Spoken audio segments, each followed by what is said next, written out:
មានប្រម៉ូសិនច្រើនណាស់ណាបញ្ចុះតម្លៃដល់50%អូគ្រឿងអេឡិចត្រូនិកបងរំលោះអត់ការប្រាក់រយៈពេល6ខែបើកអាចចូលឆ្នាំវិញណាខំសេរីហ្មងបងនិយាយថាម៉េចតើបង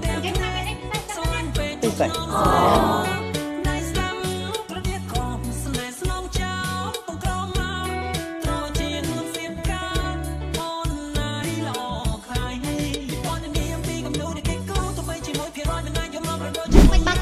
ចូលឆ្នាំខ្មែរទៀតហើយបងទាំងអស់គ្នាច្បាស់ជារងចាំថាចូលឆ្នាំនេះមានប្រម៉ូសិនអីពិសេសខ្លះទៅអត់សម្រាប់ពិធីបុណ្យចូលឆ្នាំខ្មែរផ្សារទំនើប Aeon មានប្រម៉ូសិនបញ្ចុះតម្លៃដល់ 50% ទៅលើទំនិញមិនថាអាហារភេសជ្ជៈគ្រឿងទេសនិងរបស់ប្រើប្រាស់ប្រចាំថ្ងៃជាច្រើនទៀត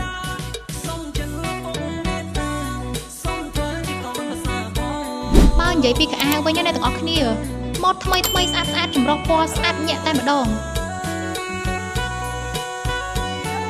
ហើយបើបានជាទិញខោអាវហើយកុំភ្លេចឲ្យសងមួកវ៉ាន់តាក៏ភ្លើងបាញ់ទឹកព្រោះថានៅ Aeon មានទាំងអស់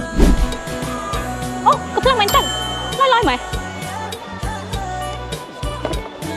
បើបានមួយនេះទៅលេងសង្គ្រាមណាដាក់គ្រប់ទឹកហ្មងអូឡងខ្ញុំសុំអត់ធំនេះឲ្យបងខ្ញុំយកអានេះចាំមិនយកមួយណាបងអត់ចេះបាញ់ទឹកផងចេះតែបាញ់ស្នេហ៍បាញ់ស្នេហ៍កំពុងតែបាញ់ស្នេហ៍ស្រណំស្រសៀងជំរៀងរៀនត្រីចូលឆ្នាំតើយើងរំញីកែងជើង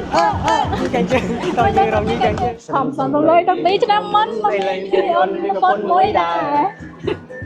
សម្រាប់បងដែលចង់បានគ្រឿងអេឡិចត្រូនិកអាចមករកទិញឲ្យហើយបានព្រោះថាឥឡូវនេះគឺកំពុងតែមានប្រម៉ូសិនបញ្ចុះតម្លៃសម្រាប់ចូលឆ្នាំហើយមានការបង់រំលោះរហូតដល់ទៅ6ខែដោយគ្មានការប្រាក់ 0% អត់មានការប្រាក់ឯណា